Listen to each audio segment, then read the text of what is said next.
여러분 안녕하십니까? 서울 시민을 바라보고 서울 시민만 생각하는 서울시의회 플러스입니다.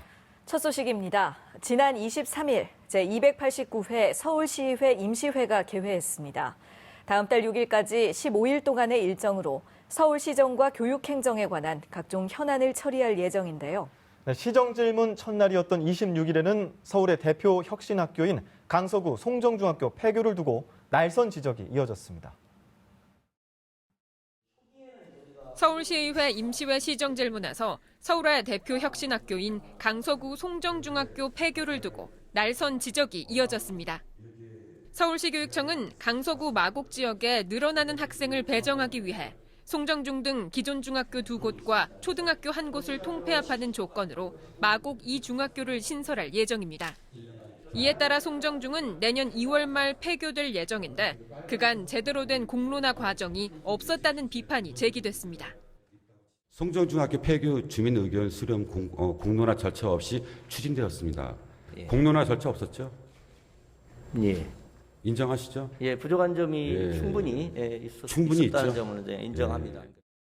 또 9년차 혁신학교인 송정중을 없애고 마곡 2중을 새롭게 개교하는 것을 두고 혁신학교 확대 정책을 펴는 서울시교육청의 정책 방향에 모순된다는 주장도 나왔습니다.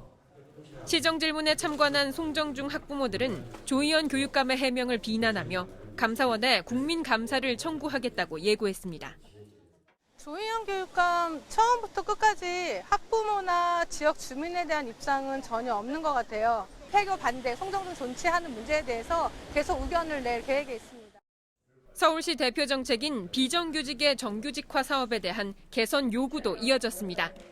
서울교통공사 등 다수의 공공기관에서 자회사 방식의 정규직 전환을 추진하고 있는데 여전히 간접 고용에 불과할 뿐더러 많은 노동자들이 차별적 업무 환경에 놓여 있다는 겁니다. 용접을 하기 위한 저 노동자들께서 개인 사비를 털어서 자기의 안전 마스크를 사서 그걸 들고 다니면서 저거 업무를 하고 있습니다. 모회사였으면 이렇게 됐을까요? 이에 박원순 시장은 산업안전노동 기본계획을 수립해 내년도 예산에 반영할 계획이라고 답변했습니다. 서울시의회는 내일까지 시정질문을 진행한 뒤 다음 달 6일 본회의를 열고 각종 안건을 처리할 예정입니다. TBS 구균진입니다. 서울시의회 임시회 시정질문 둘째 날, 서울시의 광화문 광장 재구조화 사업을 두고 날선 공방이 벌어졌습니다. 시민과의 소통, 추진 일정 등과 관련한 이딴 지적에도 사업 추진에 대한 박원순 서울시장의 의지는 단호했습니다. 광화문 광장 재구조화 사업과 관련해 가장 많은 논쟁이 벌어진 부분은 시민소통과 사업 추진 일정이었습니다. 앞서 시민단체나 행정안전부에서 지적했던 시민과의 소통 문제가 시정질의에서 다시 한번 부각됐습니다. 박 시장은 소통에 더 신경을 쓰겠다면서 청계천 사업 등을 언급하며 광화문 광장 사업 추진 의지를 분명히 했습니다. 청계천 광장 때 사실 거의 80% 이상이 시민들이 반대했습니다. 잘한 걸로 지금 평가받고 있지 않습니까? 반대들이 있습니다. 그래서는 그걸 회피할 것이 아니고 적극적으로 현장과 함께 소통하고 주민들을 설득하고 이런 과정이 필요하다고 보는데요. 완공 목표 시점인 2021년 5월에 맞추기 위해 사업을 급하게 추진하는 것이 아니냐는 지적도 나왔습니다. 완공 시기를 너무 그렇게 못 바꾸는 것처럼 보여지니까 시장님의 대권 플레이 일정과 딱 맞아떨어지게 일부러 이렇게 한 거 아니냐 이런 오해를 사고 있습니다. 박 시장은 자신의 임기 전부터 논의되어 온 사업이라며 반박했습니다. 그러니까 어느 날 제가 결정했다기보다 아까 말씀드렸던 그런 어찌 보면 전문가들과 시민사회와 이런 쪽이 쭉 논의를 해와서 이루어진 사업인데 이게 왜 박원순의 프로젝트로 자꾸 이해가 되냐. 김영삼 대통령 때부터 이게 시작된 그런 사업의 구상들이 쭉 있었고. 광화문 광장이 문화재를 가장한 정치적 행사, 집회에 장이 되고 있다는 우려와 관련해서는 고민이 있다면서 광장 예규도 고려해야 하지만 정치적 의사 표현에 장이 있어야 하는 것도 사실이라고 박 시장은 설명했습니다. TBS 조주환입니다. 디자인 분야의 일자리 창출 방안을 모색하기 위한 토론회가 열렸습니다. 서울시의회 주관으로 열린 이번 토론회에서는 디자인업계 종사자들이 현장 고충을 토로하며 실질적인 지원 방안 마련을 촉구했습니다. 서울시의회 문화체육관광위원회가 주관한 서울 디자인 인재 일자리 창출 지원 방안 토론회에서 민관은 디자인 일자리 창출을 위해 머리를 맞댔습니다. 서울시의회는 일자리 만들기에 대한 지속적인 관심과 지원을 강조했습니다. 초년생이든 아니면 스타트업 기업이든 아니면 현재 지금 직장을 다니고 있지만 좀 더 나은 환경으로 바꾸고 싶어 하시는 이런 분들을 위해서라도 이런 일자리를 고민하는 그리고 아이디어를 내고 그거를 실현할 수 있는 그런 방안이 좀 필요하다고. 청년 일자리도 중요하지만 요즘 50플러스라는 것도 있잖아요. 그래서 모두가 어느 영역에서든 일자리 창출이 필요하다. 디자인 업계 종사자들은 현장의 고충을 토로하며 실질적 지원을 촉구했습니다. 한 종사자는 우리 사회가 디자인을 바라보는 시각을 넓혀야 다양한 일자리 창출 방안이 나올 수 있다고 말했습니다. 디자인은 전공하지 않았지만 정말 디자이너 이상으로 문제의식이 강하고 그거를 이제 솔루션으로 해결하는 많은 청년들을 봤습니다.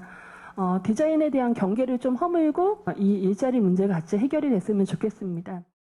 지원책이 단순한 업무 공간 제공뿐 아니라 인적 교류 활성화로 확대돼야 한다는 지적도 나왔습니다. 우리나라의 코워킹 스페이스는 제가 봤을 때는 아직 큰 어떤 스페이스를 나누어 쓴다라는 개념이 좀 많이 강한 것 같아요. 그래서 그 안에 네트워킹이라던가 이제 그들의 연결 통로 같은 것이 조금 부족한 것 같다는 생각을 했습니다. 서울시는 내년 3월 개관을 목표로 하는 디자인 스타트업 지원센터를 통해 인적 교류, 교육과정 개설 등에 힘쓰겠다고 밝혔습니다. TBS 공혜림입니다.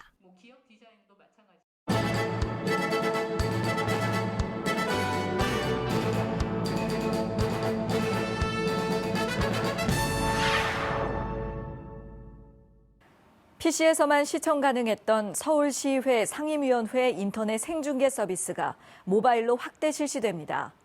시민들은 이번 모바일 생중계 서비스 실시로 언제 어디서나 편리하게 의정 활동을 확인해 알 권리를 충족함과 동시에 지방의회와의 적극적인 소통이 더욱 용이해질 것으로 기대됩니다. 상임위원회 모바일 생중계는 8월 23일부터 서울시의회 홈페이지에서 볼 수 있으며 생중계를 놓친 경우 영상 회의록 메뉴를 통해 녹화된 영상 다시 보기도 가능합니다. 지난달 관악구의 한 임대아파트에서 숨진 채 발견된 탈북모자 아사 사건과 관련해 여명 의원은 이번 사건이 사실상 관리 부재로 인한 인재였다고 지적했습니다.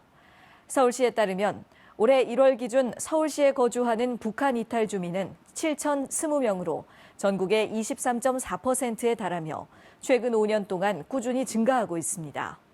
또 현 정권의 남북 정상 간 화해 분위기 조성을 위해 서울시가 마련한 남북협력기금은 올해 329억 원에 달하지만 북한 이탈 주민 지원 예산은 5억 2천만 원으로 수년째 동결 중인 것으로 알려졌습니다. 여명 의원은 예산 지원만이 정답이 아니라고 지적하며 통일부 지원이 끝난 탈북민을 대상으로도 대한민국 국민으로서 살아갈 수 있는 일자리 교육, 여성 맞춤형 교육, 청소년들을 위한 지원 프로그램 마련 등에 힘써야 한다고 강조했습니다. 김경우 의원은 지난 23일 서울시 마약퇴치운동본부와 공동 주관으로 마약류 및 유해약물 오남용 예방 및 제도 개선을 위한 정책 토론회를 개최했습니다. 이날 토론회에는 박기열 서울시의회 부의장을 비롯한 서울시의원 30여 명과 한국마약퇴치운동본부 이사장, 마약류 전문가, 관계 공무원 등 150여 명이 참석한 가운데 유해성 약물의 오남용 예방과 관련 제도 개선에 대한 열띤 토론이 이어졌습니다. 좌장을 맡은 김경우 의원은 마약은 단 한 번의 시도만으로도 목숨을 잃을 수 있어 그 피해가 심각하지만 그동안 부족한 정보와 인식차로 예방 교육이나 홍보조차 꺼리는 분위기였다고 지적하며 이번 토론회를 계기로 유해성 약물의 중독 위험에 대해 경각심을 가져야 한다고 말했습니다.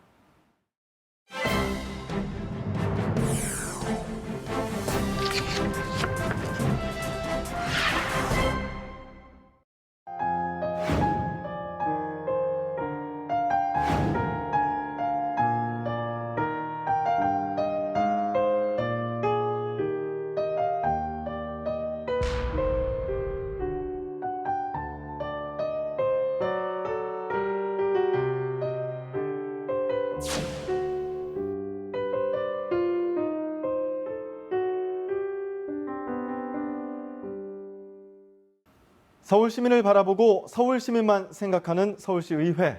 결코 멀리 있지 않습니다. 조례를 알면 서울시 의회가 더 잘 보입니다. 서울시의회에서 발의 제정한 조례를 알기 쉽게 소개해드리는 손에 잡히는 조례 시간입니다.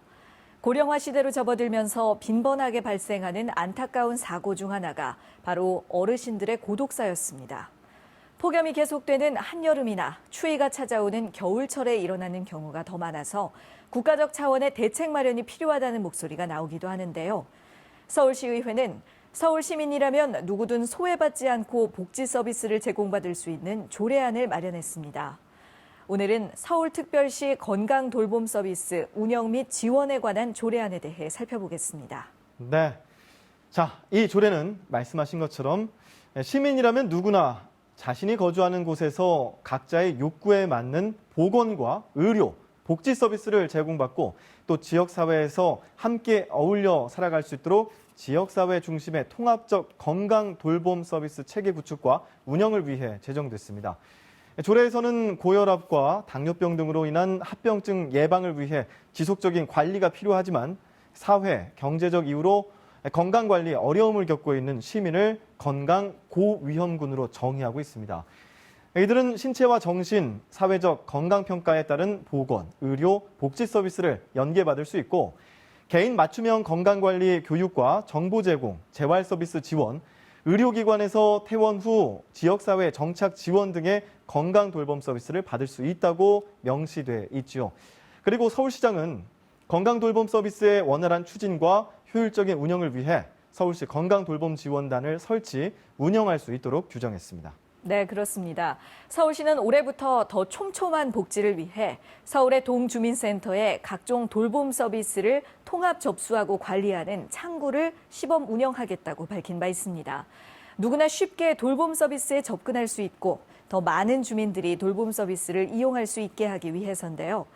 서울시의회의 조례 시행을 통해 이런 서울시의 복지 정책들도 보다 효율적으로 운영이 가능해질 것 같습니다. 네, 그렇습니다. 돌봄 SOS 센터는 박원순 서울시장의 민선 7기 핵심 공약이었죠. 지난 7월 서울시의 25개 자치구 중 5곳에서 돌봄 SOS 센터 시범 운영이 시작됐습니다. 지원 대상은 65세 이상 어르신과 장애인으로 이는 매년 보편적으로 점차 확대할 계획이라고 합니다. 그렇다면 간단하게 돌봄 SOS 센터의 서비스 제공 절차를 살펴보겠습니다. 먼저 돌봄 신청이 접수되면 대상자를 확인하고 위기도를 판단하고 긴급 출동에 나섭니다. 그리고 방문 상담을 진행하고요. 주요 욕구를 파악한 후 돌봄 계획을 수립하게 되죠. 이후 서비스 제공기관이 지원자를 담당해 서비스를 제공하게 되는데요. 갑작스런 질병이나 사고로 돌봄이 필요하다면 일시 재가와 단기 시설 서비스를 제공받을 수 있습니다. 반대로 지속적이고 안정적인 돌봄이 필요한 경우 안부 확인 서비스와 지역 보건소 또는 의료기관과의 협력을 통한 건강지원 서비스를 제공받을 수 있습니다. 이동지원 서비스와 주거 편의 서비스 그리고 식사 지원 서비스 등 상대적으로 간단한 가사 서비스부터 보다 체계적인 돌봄이 필요한 분에게는 간병과 시설 입소까지 서울시 돌봄 SOS 센터를 통해 제공받을 수 있게 됐죠. 거주하고 계시는 동주민센터나 다산 콜센터를 통해 바로 이 돌봄 SOS 센터의 도움을 받을 수 있다는 사실 꼭 기억하시면 좋겠습니다. 네. 고령화와 1인 가구 증가 등 가족 구성의 형태가 조금씩 변해가면서 돌봄은 더 이상 개인의 부담이 아니라 사회가 함께 안고 가야 할 문제라는 인식이 생겨나고 있는데요. 서울시의회와 서울시의 이 같은 정책 시행으로 누구나 필요한 때에 필요한 서비스를 제공받을 수 있는 보편적 돌봄 복지가 실현되고 우리나라의 복지 수준도 한층 더 발전하는 계기가 됐으면 좋겠습니다. 강동길 의원은 지난 28일 열린 학교 밖 청소년 대학 진학 박람회에 참석해 축하 인사를 전하고 행사 현장을 참관했습니다. 이날 행사는 서울시와 서울시 학교 밖 청소년 지원센터가 함께 학교 밖 청소년들의 대학 진학을 응원하기 위해 마련된 것으로 학교 밖 청소년과 학부모, 유관기관 관계자 등 1000여 명 이상이 몰리면서 성황리에 종료됐습니다. 강 의원은 축사를 통해 오늘 박람회가 진로나 진학 관련 정보가 부족한 학교 밖 청소년들이 진로를 설계할 수 있는 유익한 자리가 되길 바란다고 말했습니다. 이어 더불어 서울 지역 학교 밖 청소년 지원센터를 더 널리 알리고 학교 밖 청소년들이 다양한 서비스 제공을 받을 수 있는 기회가 확대되기를 바란다고 기대감을 나타내면서 서울시의회도 학교 밖 청소년이 새로운 꿈과 희망을 가질 수 있도록 최선을 다하겠다고 의지를 밝혔습니다. 김춘래 의원이 한국 사회를 빛낸 사람들 2019 대한민국 충효대상 시상식에 참여해 의회 활동 부문에서 수상했습니다. 김 의원은 지난 1년여 동안 제10대 서울특별시의회 문화체육관광위원회와 예산결산특별위원회 위원으로 활동하며 지역 발전에 이바지한 공로가 인정돼 수상자로 선정됐습니다.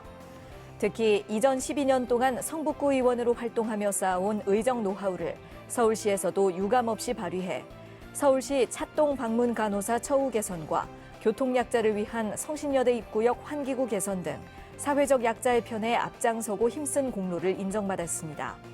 김춘래 의원은 이번 충효대상 수상은 지역 발전을 위해 더욱 노력하라는 의미로 알고 시민의 대변자이자 봉사자로서 시민을 섬기며 지역 발전을 위해 몸을 사리지 않는 의원으로 남겠다고 수상 소감을 밝혔습니다. 서울시의회 플러스 오늘 준비한 소식은 여기까지입니다. 시청해주신 여러분 고맙습니다.